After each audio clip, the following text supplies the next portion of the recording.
Welcome to the Re-Quilibrium podcast. I'm Danielle LaCourte, and I've got 3 things for you today. First, an admission. Second, an introduction. And third, a way forward. You see, the admission is that I've been sitting on this episode for quite some time, failing to publish as I adjust to the new realities that 2021 has presented me with. I told myself that I didn't have time, that I was too busy with the more acute to be able to get this one out. Yet if I've learned anything from this experiment this year, this act of bringing Re-Quilibrium back to life, I've learned that this podcast is both a wellspring and a mirror for me personally, often feeding and reflecting where I'm at and what I'm wrestling with at any particular moment. And I think I've been walking the lesson of this episode for months. And now it's New Year's Eve and also my birthday, 2021. And I want to introduce you to Dr. Fred Luskin and engage you in a conversation about forgiveness. For I'm learning that those things we reach for, those changes we wish to make in our lives, not only require movement toward them, but often they require forgiveness of the things we wish to leave behind. Dr. Luskin is the director of the Stanford University Forgiveness Project, a senior consultant in health promotion at Stanford University, and a professor at the Institute for Transpersonal Psychology. He's the author of several books, including Forgive for Love, which I reference in this conversation, and Forgive for Good, a proven prescription for health and happiness. To learn more about him and his work, check out this episode's page on daniellelacourte.com. That is LECOURT/podcast. Subscribe to Re-Quilibrium on Spotify, YouTube, Apple Podcasts, or wherever you get your podcasts. You can also sign up for Re-Quilibrium's email list at daniellelacourte.com/podcast for some exclusive content and to be notified of new episodes. If you've liked the content so far, rate me on Apple Podcasts, follow me on Medium, Instagram, or LinkedIn, or consider supporting me on Patreon. All of those accounts are at Danielle LaCourte. So now let's get into my conversation with Dr. Fred Luskin.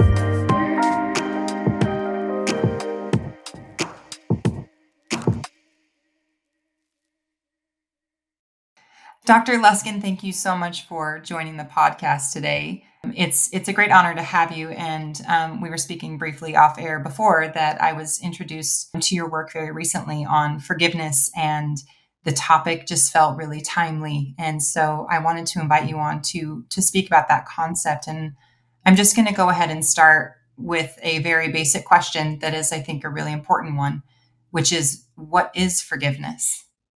I mean, there's so many ways to look at that. But I'm going to say probably the most basic is to go from disturbance to being at peace with your life. So it's a transitional process from an argument with life to an acceptance and peace with life, your own. The more tangible way that we tend to reflect upon that is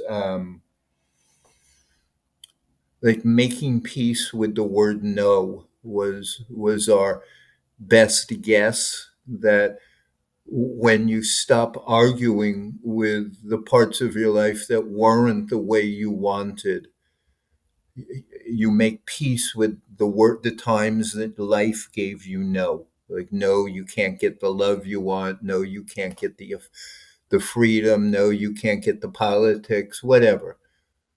And so it's an affirmative capacity to make peace with your own life.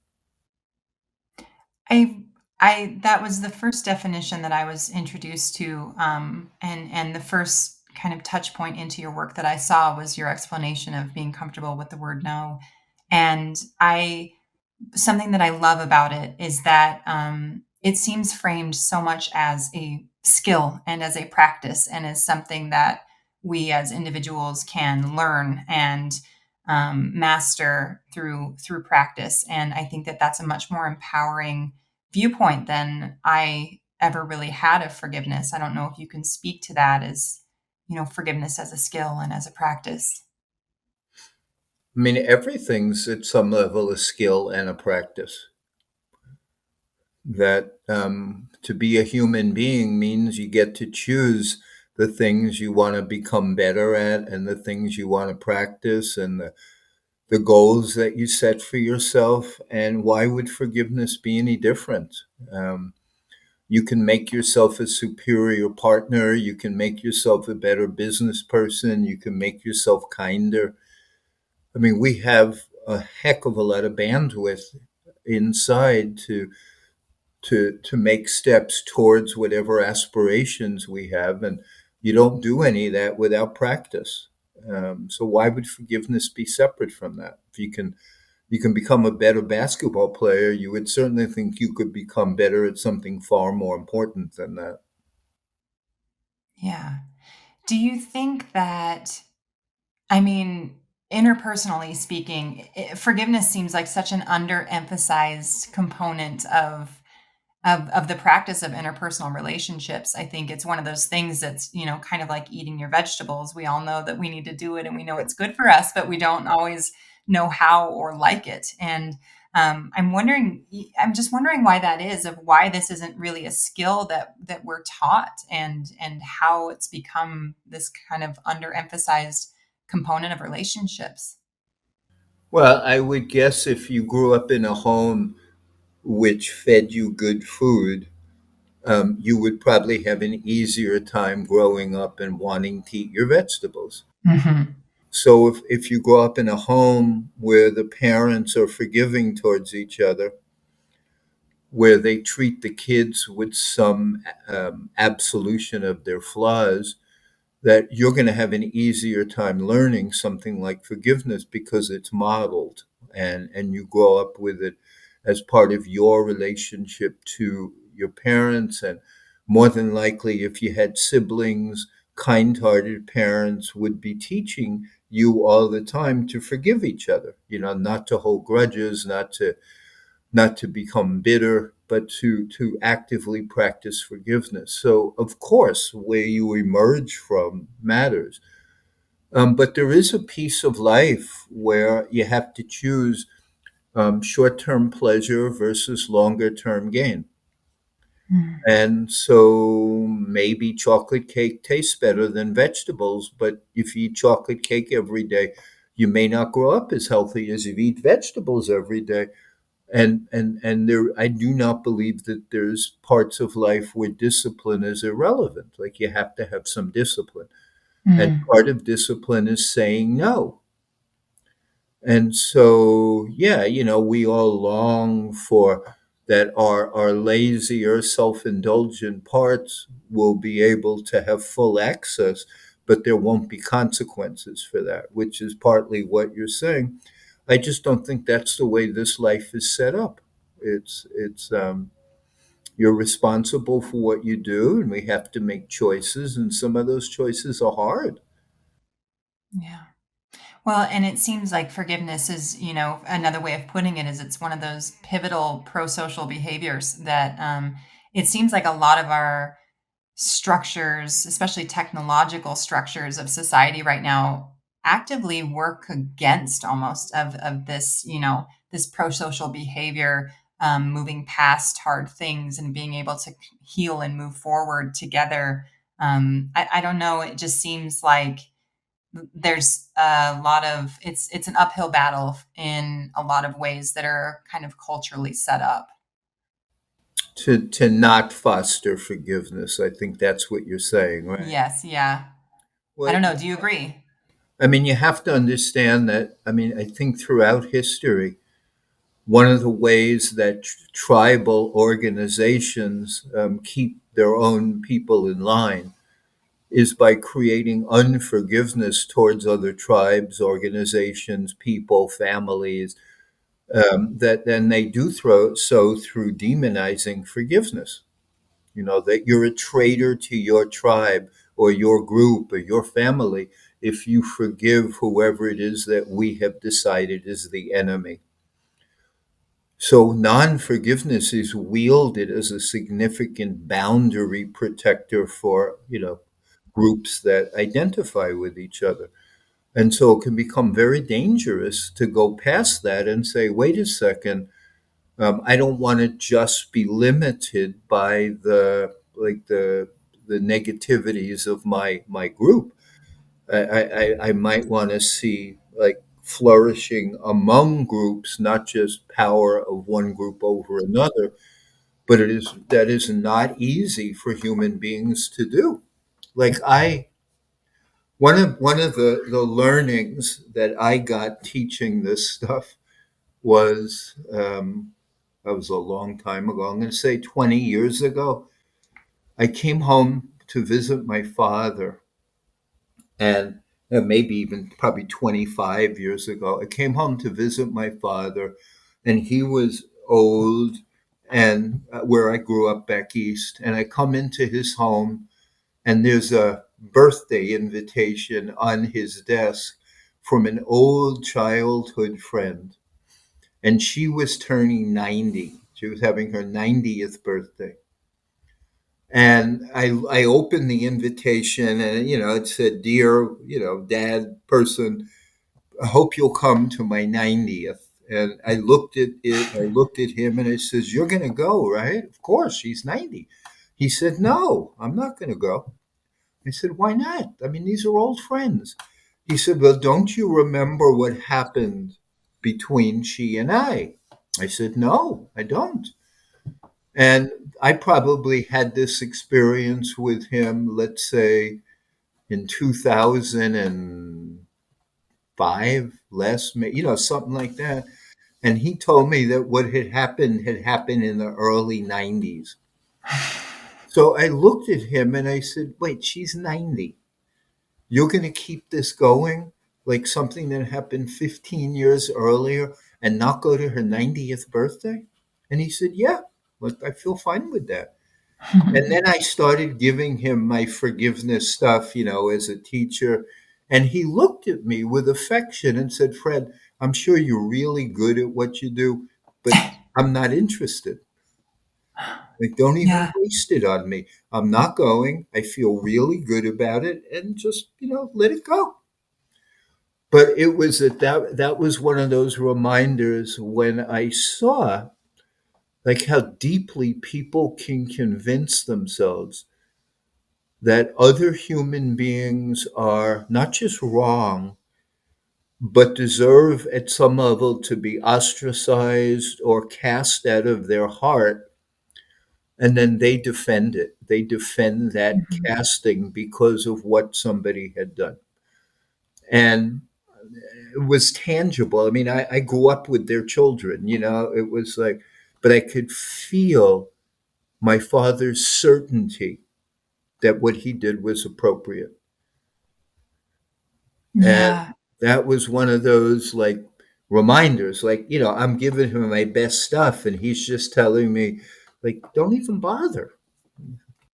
Yeah. Well, I just wanted to echo the way you put that as a boundary protector, because as you were speaking, I was even thinking, what does it offer us to stay unforgiving? Because it has to offer something.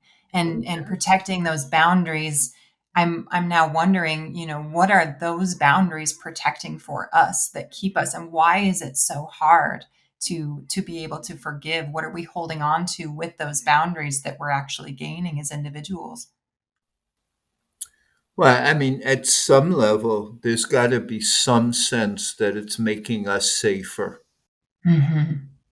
But I'm also going to say that a big part of why we don't forgive is so we don't have to be responsible for our own life. That if we can blame somebody else or the past for why it is we're not happy or why our lives didn't work out the way we would hope, or our group's lives, then that takes us away from having to be responsible for our own experience now. And that is a tremendous safety valve for human beings. Like, instead of recognizing either their own contribution to the issue or the very difficult task of starting to recover, it's easier to say that somebody else has victimized me. And so I'm not responsible now for the full recovery of it. Mm.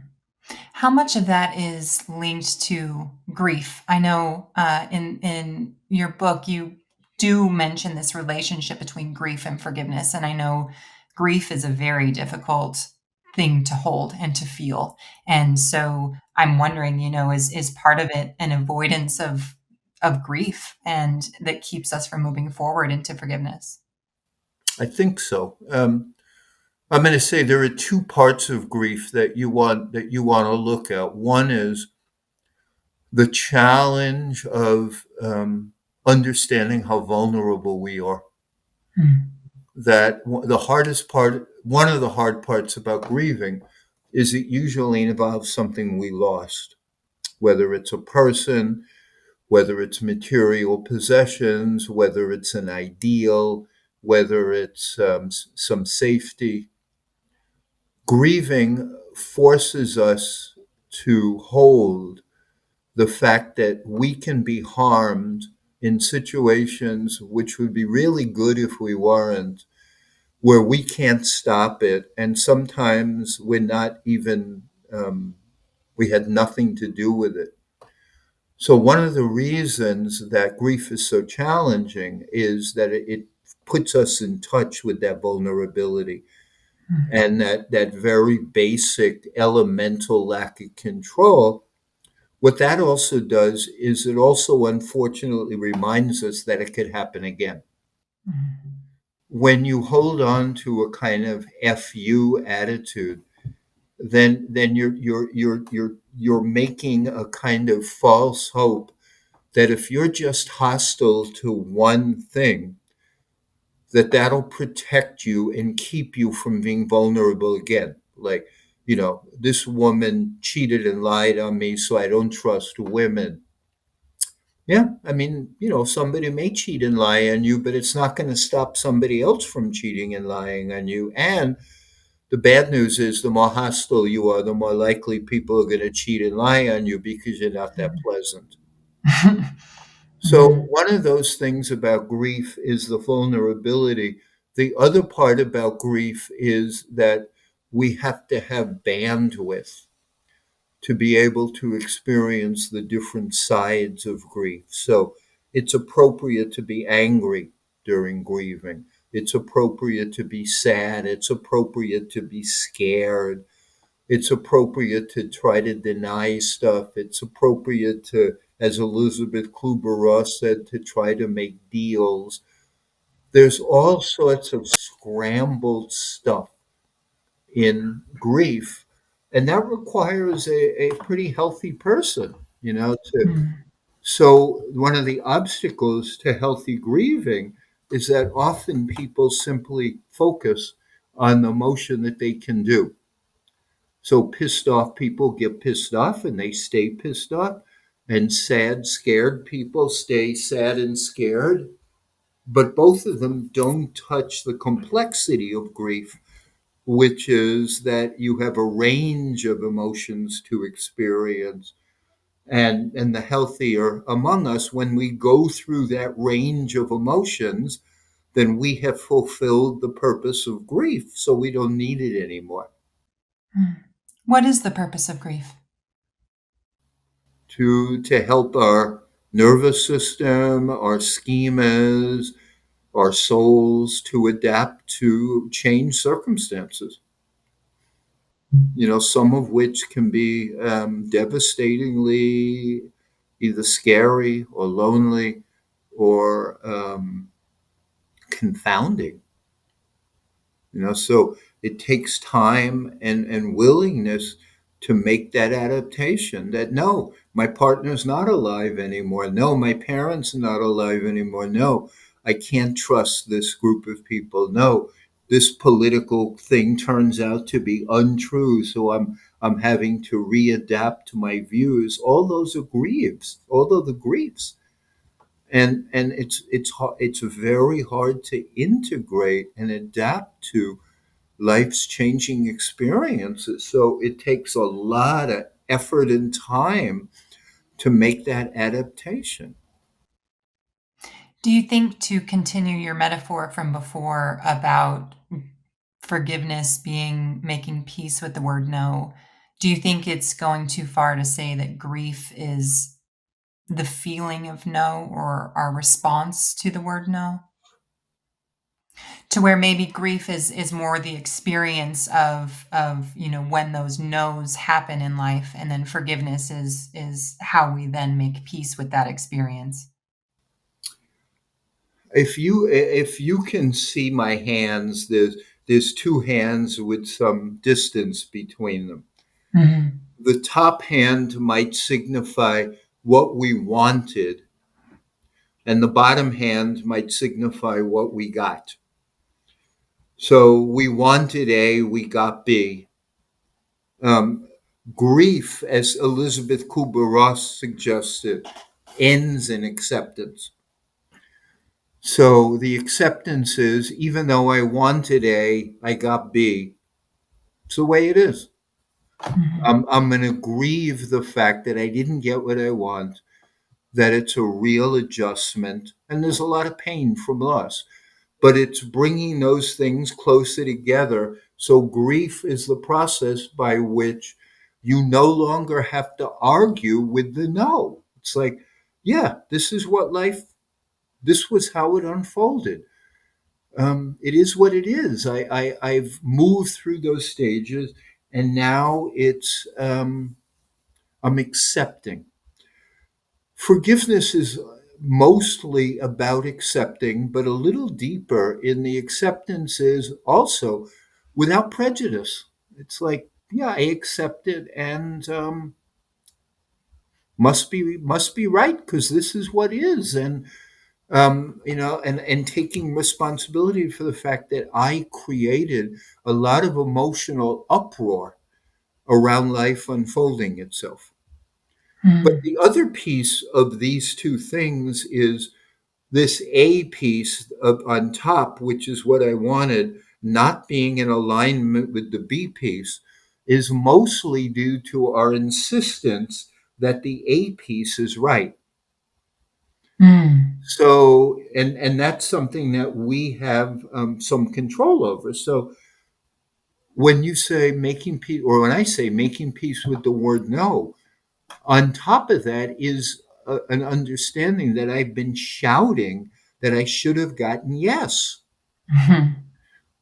that I'm making all this effort to say yes was right. I deserved yes. What the hell was wrong with the world for not giving me yes? And I'm going to tightly hold on to my insistence that I should have gotten something a certain way. So making peace with the word no mostly means like relaxing our vice grip on yes. Mhm. That you should have loved me. You should have treated me fairly. You shouldn't have lied. This group shouldn't have stolen things. All these things are simple recapitulations that what I wanted should have happened. That was the right thing to have happened. Making peace with no is, in some level, simply making peace with reality. Mhm. Grieving is the alternative to a chronic, like frustration and hostility towards life. I'm glad you brought that up too, because I was just going to ask, talking about the chronic response to life, what does forgiveness offer? And when I say that, I'm alluding to, what does the research show forgiveness offers in terms of what are the benefits of forgiveness? I'm going to tell you the real benefit forgiveness is world peace. That the major reason that we fight each other all the time is we don't forgive.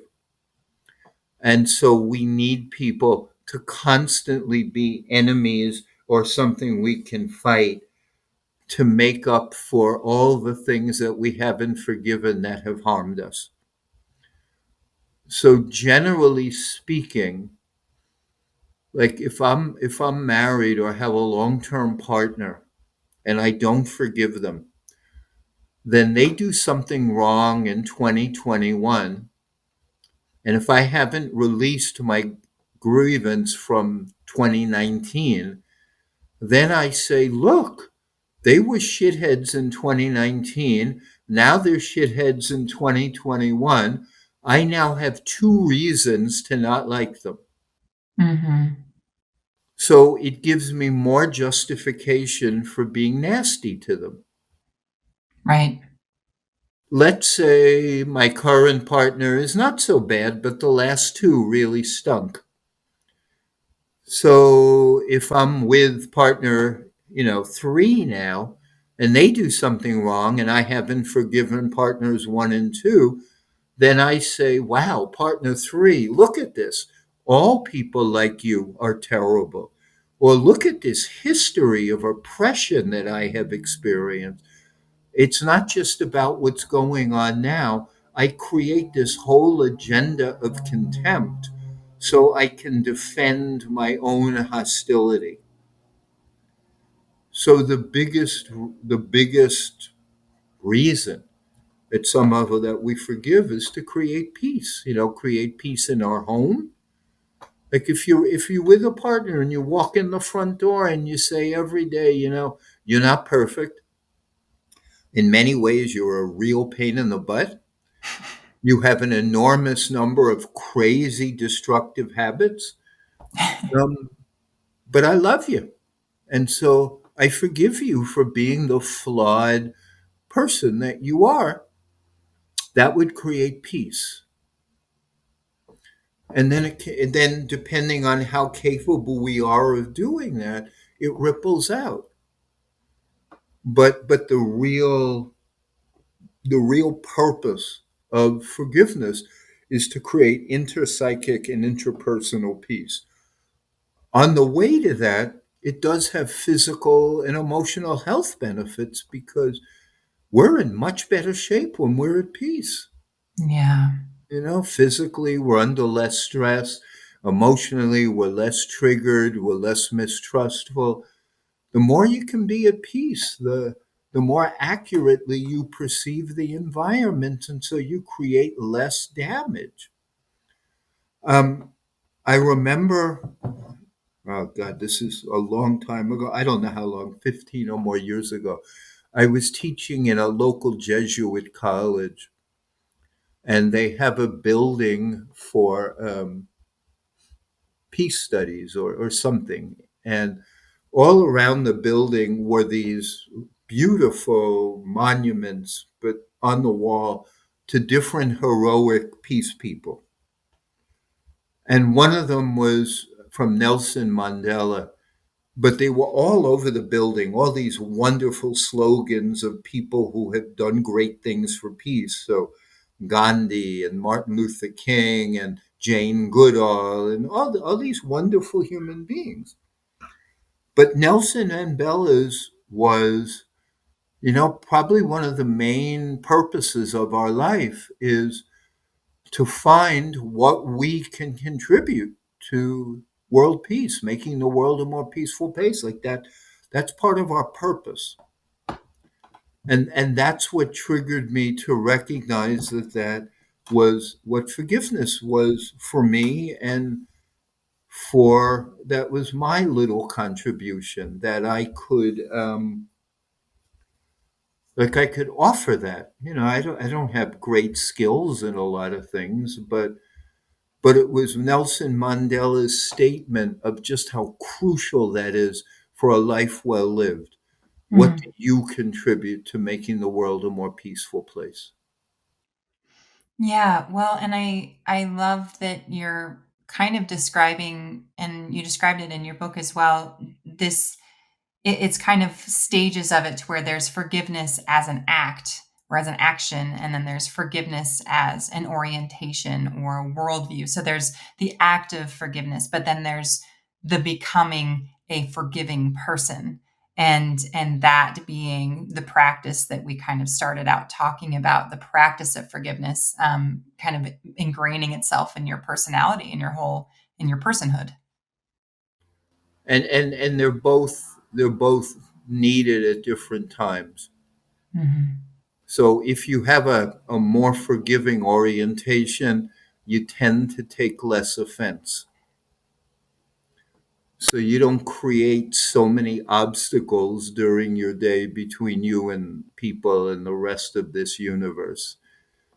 But there are certain circumstances where people are just shitty, and the world may actually be crappy towards you. And then you have to go through some process of making peace with it. But most of the time, that's not true. But it does happen enough where there's just like human selfishness and evil and ugliness that lands on our doorstep. And to like new agey that away and make believe it doesn't exist is Mhm. ridiculous. Yeah. And spiritual bypassing away of saying, well, everything has a plan and it's all for the best, that's ridiculous. Those are simplistic avoidances of how challenging this life is, and don't create empathy or compassion or grit that they don't create the deep skills that are needed. They're just, like Hallmark cards instead of like what it really takes to be a wise and compassionate human being. But when you recognize that there's a lot of like nastiness and ugliness inside us and inside of other people, then you recognize that we all have some degree of choice as to how much of that we want to express. And that becomes some degree of work and conscious attention and all sorts of things. But that's the practice of forgiveness. It's because sometimes people are just horrible, and there's no getting around that. Yeah, it reminds me of, I've heard differentiated between, there's talks of toxic positivity, or, but there's, or just blind optimism, but there's a deeper kind of optimism that requires, I think, what you're saying, of looking the world in the eye and looking your experience in the eye and saying yes to it eventually, and being able to work through the pain and the grief and the discomfort of experiencing the world as it is, in order to get to a forgiving place. And I like that. Well, and I was going to ask you too, how do you differentiate between forgiveness and reconciliation? How are those two things different in your eyes? Well, I mean, let's just say somehow, like you turned out to be like the most insulting interviewer that I had ever seen, and that like you were offensive and unkind and hostile, and and I got off the interview and I thought, wow, that was something. And forgiving you would mean, hey, so she wasted a half hour of my time. It's no big deal, and God bless. It's like, what, all my time is that valuable that nobody can ever be obnoxious to me? So that's forgiveness. Mm. Reconciliation means I don't have to ever go back on your show again. Like that's reconciling. It's rejoining a relationship. I can easily say that I forgive myself for making the wrong choice as to who to spend time with, and can give you for having a bad day or being an unattractive person. I mean, I can forgive that. Reconciling means that I come back, Mm. and they don't necessarily have to be the same. Now, I could decide that well, maybe we got off on the wrong foot, or maybe, something unpleasant was happening in your life. And so I can forgive you and decide to try again, which would be a reconciliation. Or I could reconcile without forgiving, which is, let's say you could invite me on again saying, I had a bad day. And I could say, boy, this person's an idiot, but I like going on these shows, so I'll do it again, even though I don't like her. So that would be reconciling without forgiveness. So Mm, they're separate threads. They can align, but they don't have to. I see. How do I want to zoom out a little bit, and you've touched on this a bit throughout the conversation, but this idea, can forgiveness happen at a collective level, or is it purely individual work? What do you mean by that? If there are cultural moments to work through where there is forgiveness that needs to happen by one group to another group, for example, in a group dynamic, is that still an individual practice, or are there ways that this happens collectively?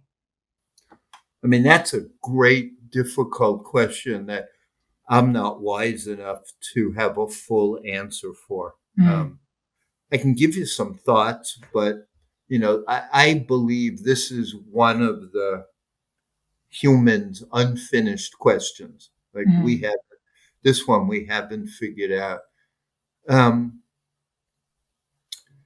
Clearly, groups of people who may have been harmed by each other can move on with limited bitterness and just assume a new relationship. So after World War II, I mean, the United States essentially moved on without that much hostility towards Germany and Japan.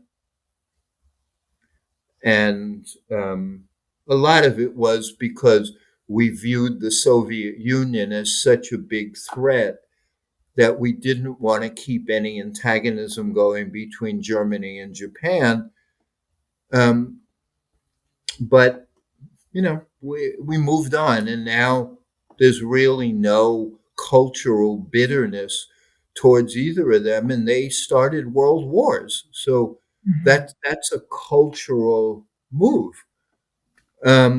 But if you look at many other things, especially groups of people that have long-standing grievances, it seems to be quite challenging for them to forgive and move on. It is possible. South Africa with the Truth and Reconciliation Commission, like they did amazing things by asking or demanding people to reveal the crimes against humanity they had done, and yet that they weren't punished, and that did a lot to help the country move on. But it wasn't perfect, and there was still residual bitterness, and the country's not by any ways completely um, reconciled, but it made a huge difference. mm, Like Israel, Palestine, that seems outside at this point of the capacity of forgiveness to have much influence at all. But there are smaller conflicts, like in Northern Ireland, where to some degree a peace process, um, there's very little active conflagration, but they're still not like touchy feely lovey towards each other, but they get along. So there's something there, but I do not believe that human beings yet have figured this out. mm. Well, and you've done work in Northern Ireland, correct? Can you describe that work a little bit? We did in the past. We brought three groups of people to the United States, to Stanford, to teach them how to forgive under adverse circumstances. groups was mothers who had had their sons murdered. Another one was anybody who had had a family member murdered. And the third group was people who had been personally harmed by the violence from both sides who were now working in some peacekeeping capacity in Northern Ireland. Yeah, we were able to show that you could teach individuals to forgive, but making an impact in a bigger way than that, that was outside of our capacity. The biggest takeaway that I had from two big takeaways that I had from that on certainly the limitations of the kind of work that we do. One was we had this group of about a half a dozen women, half basically from the Catholic side, half from the Protestant side. We brought them to Stanford. We worked with them on forgiveness. They felt better. The data showed that they had done forgiveness, that they were no longer so angry and depressed. We sent them back to Northern Ireland, and they said to us, boy, we can't do this alone. Like they sent back all these messages that our own communities are not happy that we've given up the grudge because it's the murders of our family members that they're using to keep the grudge alive. Oh, interesting. And that was the single harshest response. And I got that too. My partner in this was a back channel diplomat, and it was chilling. He put a rectangle on a whiteboard, like just drew a rectangle and put the word murder inside of that, and put two lines on either side, and one of them was family and one of them was community. And he showed how over the history of the conflict, the families and the communities had both vied for ownership of the murder. So for the family, it was an individual tragedy that they struggled to heal from and make peace from. For the community, it was a murder that needed to be kept alive to keep the mistrust and contempt for the other side alive. And so whenever those were intention, the community would often try to make sure the individual did not make peace. Wow. And that was one of the more chilling things that I have experienced teaching this in my many decades of this. That was quite something. Well, it goes back to what you were saying about protecting boundaries, and it shows just how systemic that can be when it happens at a cultural level or at a group level. And how active it is. Like it's not a passive process, it's an active process. It's a present centered process. It's not something from the past. When you say it's an active process, what does that activity look like? What are people actively The doing? people who went back to Northern Ireland were shunned, criticized, told they were traitors. Um, they were given kind of injunctions of where's your loyalty. It was transformed into more of a tribal argument than the suffering of a person who had lost someone they loved. Mm. That's disheartening. It's chilling. I mean, Yeah. to me, it was chilling of wow, like what we will do to hold on to our grievances. And the amount of work, if you are an individual who has reached a forgiveness stage, the amount of work that you then have to exert in order to keep it when you're up against social forces like that. And how strong like stories of mistrust and I'm going to say victimization, how strong they are, and Yeah. how pervasive they are, and how galvanizing they can be. but how zealously they are guarded. Yeah. They're not passive constructs, they're actively worked upon. Mhm. And it's something to see. It it's it again, it shows how hard it is for human beings to make peace. Yeah. Well, can you then conclude with some thoughts or advice for how to forgive? I feel like there was a large chunk of my life personally that whenever, I would hear the feedback of you need to forgive or you need to let go, my question was always how. And so I'm wondering if you can answer that question of how do we forgive? I mean, I can't, nobody can, you can lead a, what do they say? You can lead a horse to water, but you can't make it drink. Yeah. So nobody can force anybody to forgive. Nobody can, there's no single one size fits all path that works. But I'm going to say that there are four simple themes that make it so much more likely that you will forgive. And I think that's the best that we can do. One of them is to accentuate things that you're grateful for.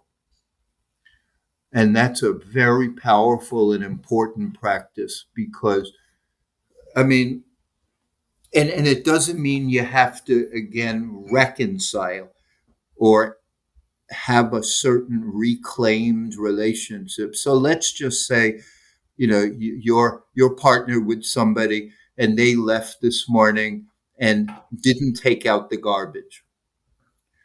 So you could get pissed off because there's no garbage taken out. And you could remember this is the fourth time in the last 2 weeks that they left without taking out the garbage. So they don't care or they're not contributing fully to the whatever it is, the well being. And that may be true. But you can also ask yourself, what do they do? Like, oh, they help with the kids. Oh, they're a good friend. Oh, that's right. They picked up dinner the other night.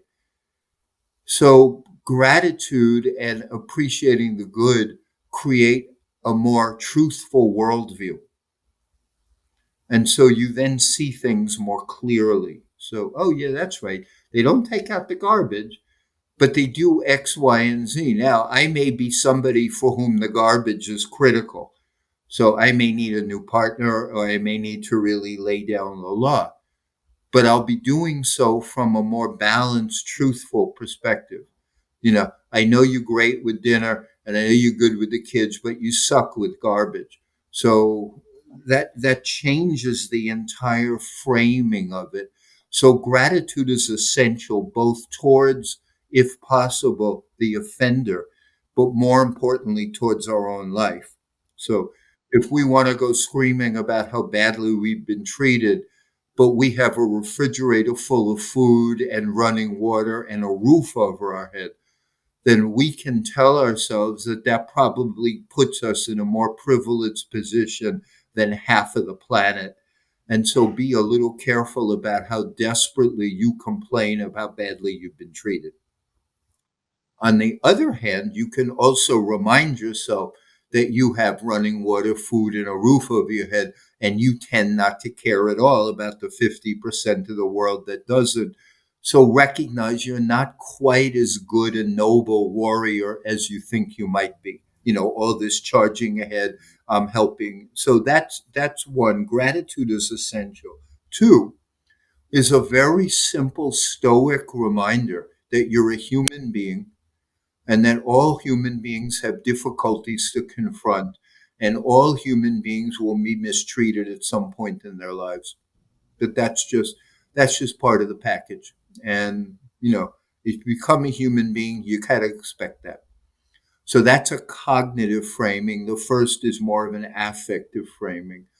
The next thing is you have to learn how to relax when you're upset.